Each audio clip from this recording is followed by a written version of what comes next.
आज म कोहलपुर स्थित बन्दा खोलामा बन्दा खोला भन्ने साथ मलाई सबैभन्दा पहिले याद आउने यो खोला जहाँ हामी बाल्यकालमा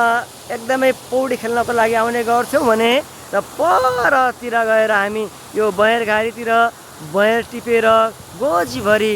बयर लिएर आउँथ्यौँ र यहाँ पौडी खेल्थ्यौँ र बाल्यकालमा चाहिँ हामी यहाँ धेरै रमाउँथ्यौँ र त्यो बेला यहाँ पिकनिक स्पटको लागि धेरैले प्रयोग गरेको पाइन्थ्यो। तर हाल आएर यहाँ न त कुनै पिकनिक स्पटको रूपमा प्रयोग भएको पाइन्छ न त यो खोलालाई मर्मत सम्भार र प्रवर्धन गरेकै पाइन्छ। मलाई लाग्छ यसलाई स्थानीय सरकारले एउटा पर्यटकीय क्षेत्रको लागि स्थापना गर्न सके यहाँ रोजगारी सँगसँगै चाहिँ एउटा राम्रो व्यवसाय पनि फस्टाउन सक्छ र पर्यटकीय क्षेत्रको लागि आकर्षण बिन्दु गराउन पनि सकिन्छ। यसलाई चाहिँ एउटा मार्केटिङ गर्न सकियो भने अहिले हामीले चाहिँ यो खोलाको लागि चाहिँ यो रमणीय वातावरण यहाँ चाहिँ एउटा चाहिँ हामीलाई चाहिँ रमाउने किसिमको चाहिँ वातावरणलाई सिर्जना गर्न चाहिँ अति आवश्यक रहेको मैले ठान्दछु।